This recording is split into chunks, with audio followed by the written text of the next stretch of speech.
The film begins with a girl named Annie running away from something terrifying.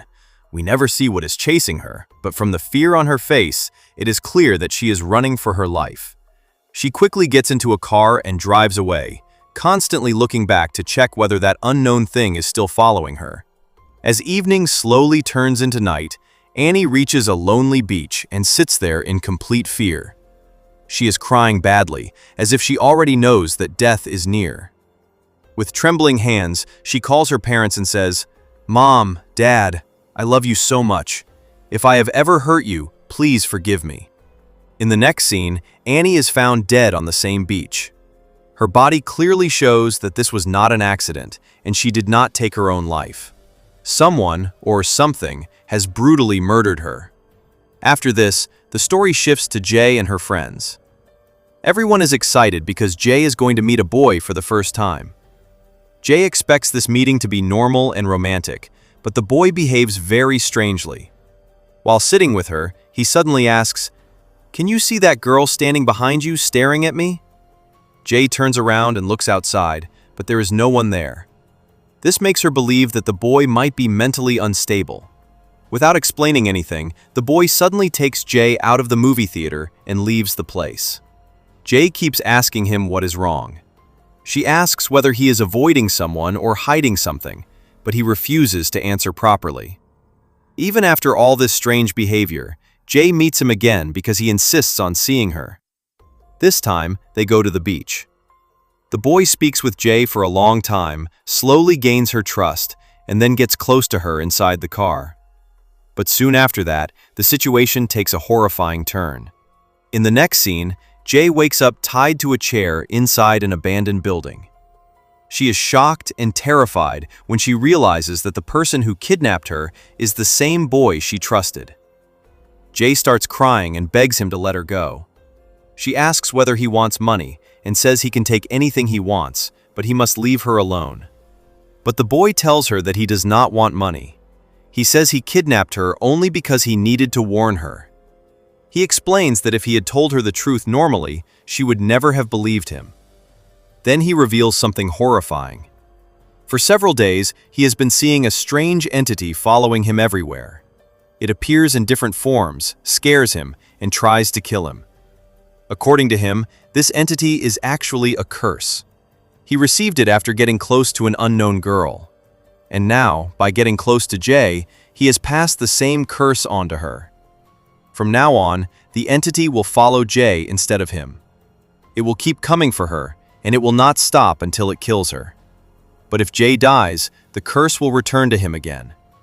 So he warns her to stay alive at any cost. He also tells her not to stay in places with too many exits, because the entity can appear more easily in such places and attack without warning.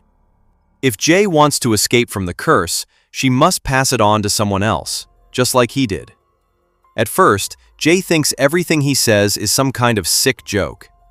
But then, she actually sees the entity standing on the building in the form of a terrifying person. Jay becomes completely frozen with fear. After this, the boy throws Jay out and leaves her near her house. By this time, her friends have already filed a police complaint because she has been missing for a long time.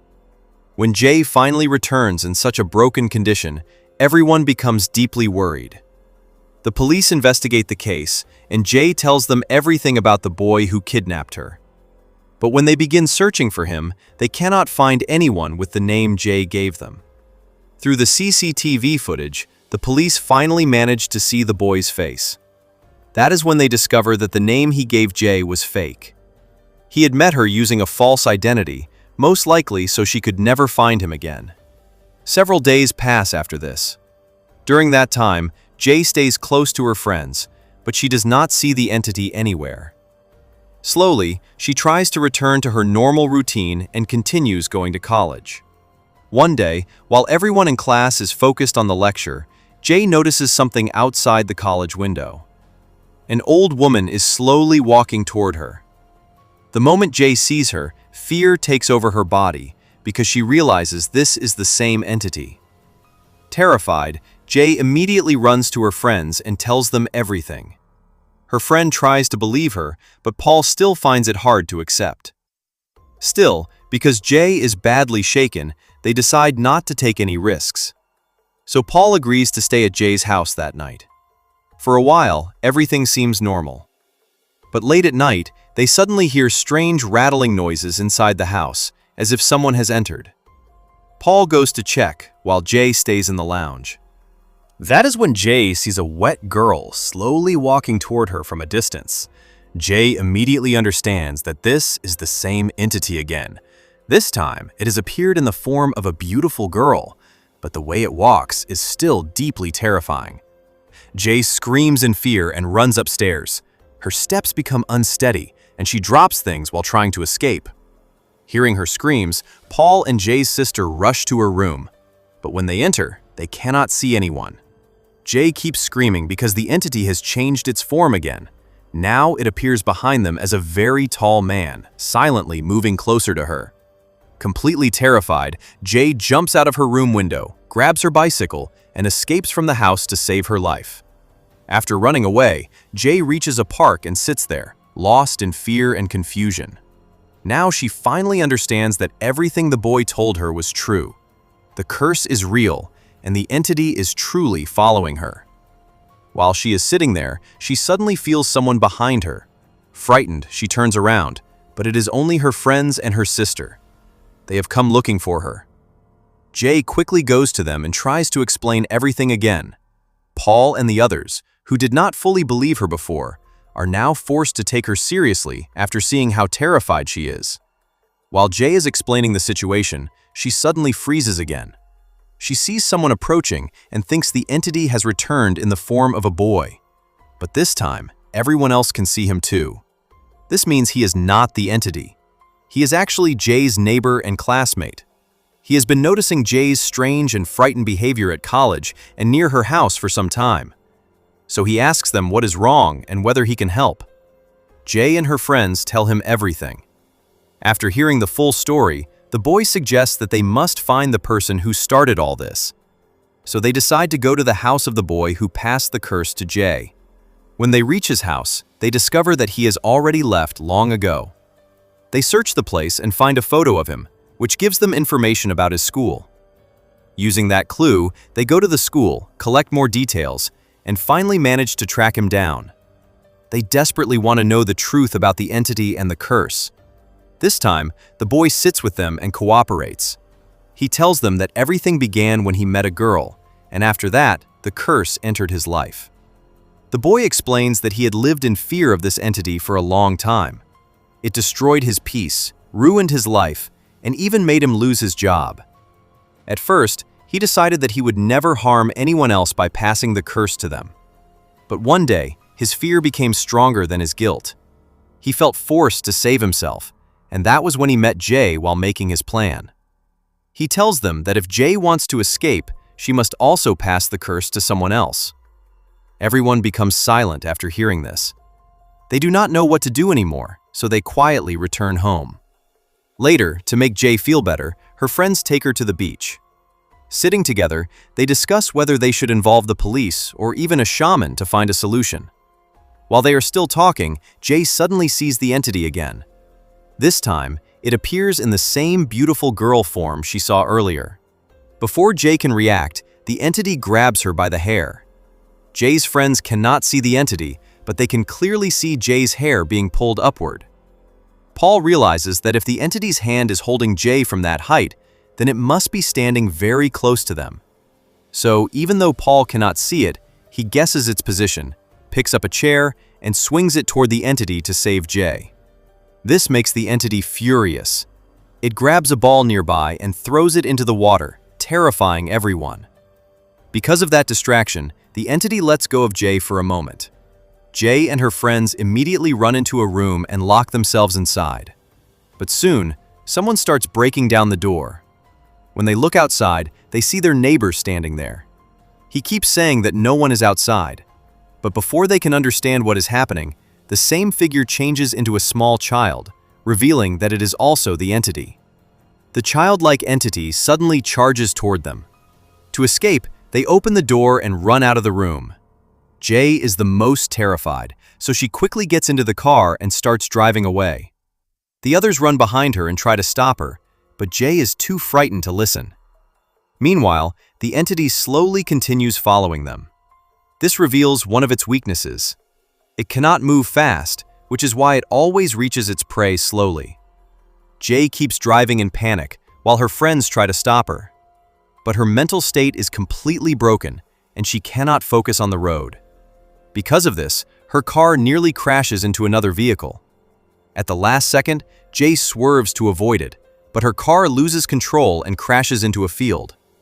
After this, Jay is admitted to the hospital. Even there, she remains deeply disturbed and emotionally broken. Her neighbor Greg cannot bear to see her like this, so he tells her that he wants to help. Greg says, "Give the curse to me." Jay, tired of running and suffering, agrees at first, but after passing the curse to him, she immediately starts regretting it, because now she has put another person's life in danger. Greg comforts her and says nothing will happen to him. Because of his honesty and courage, Jay slowly begins to like him. A few days pass, and Jay asks Greg whether he has seen the entity yet. Greg tells her that he has not seen anything. After completing her treatment, Jay returns home and tries to move on. One day, while sitting near the window and looking toward Greg's house, Jay starts thinking about everything that happened. Suddenly, she notices a strange figure walking outside. At first, she thinks it is Greg's mother or someone from his house, but the way that person moves is strange and unnatural. Jay quickly realizes that it is the same entity. The entity reaches Greg's door and starts knocking. Jay panics and tries to stop it. She wants to call Greg and warn him not to open the door. But before she can do anything, the entity breaks through the window and enters the house. Greg does not answer her call either. Realizing he may be in danger, Jay immediately rushes to his house to save him. She knocks on the door, but no one answers. So Jay climbs inside through the same broken window where the entity entered. Jay slowly moves toward Greg's room, and there she sees something horrifying. The entity has now taken the form of Greg's mother. Jay immediately shouts, warning it not to go inside, but the entity does not listen. It keeps knocking on Greg's door again and again. Jay also screams loudly, trying to warn Greg from outside. She tells him not to open the door, but before he can understand the danger, Greg opens it. The moment the door opens, the entity attacks him and kills him. Jay is completely shattered after seeing this. Greg's death happened because of her. He only tried to save her life, but in return, he lost his own. This shock breaks Jay from the inside. She drives away from her house, knowing that now Greg is dead, the curse will return to her again. Out of fear, she spends the whole night sleeping on the road outside her house. The next morning, Jay drives to the beach. There, she sees 3 boys enjoying themselves near the water. For a moment, a dark thought enters her mind. She thinks about passing the curse to one of them and escaping from it forever. But immediately, Jay realizes that doing something like that would be wrong. She cannot destroy another innocent life just to save herself. So she leaves the beach and returns home. After coming back, Jay locks herself inside her room and refuses to open the door, no matter how many times her friends call her. Finally, Paul forces her to open it and tries to talk to her. Jay breaks down and tells him everything. She tells him how Greg died because of her and how she no longer wants to live like this. Hearing those words, Paul becomes heartbroken. Paul, who has been Jay's childhood friend, emotionally tells her that she will not do anything to herself. He says he will take the curse from her. But Jay refuses because she cannot put Paul's life in danger too. Instead, Jay decides that they must kill the entity and end this curse forever so no one else becomes its victim. With that hope, Jay, Paul, her sister, and her friends come up with a plan. They go to the school and decide to trap the entity inside the swimming pool. Paul quickly sets up several electrical devices around the pool, planning to electrocute the entity once it enters the water. To attract the entity, Jay jumps into the pool and waits.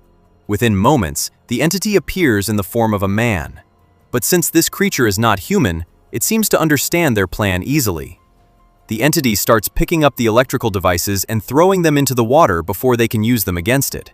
When Paul sees this, he fires at the entity, but because it is invisible to him, he keeps missing his shots. Then Jay's sister comes up with a smart idea. She picks up a sheet and throws it over one of the floating devices. The device is actually hanging in the air because the entity is holding it. When the sheet falls over the entity, its shape becomes visible for a moment. Paul uses that chance and fires again.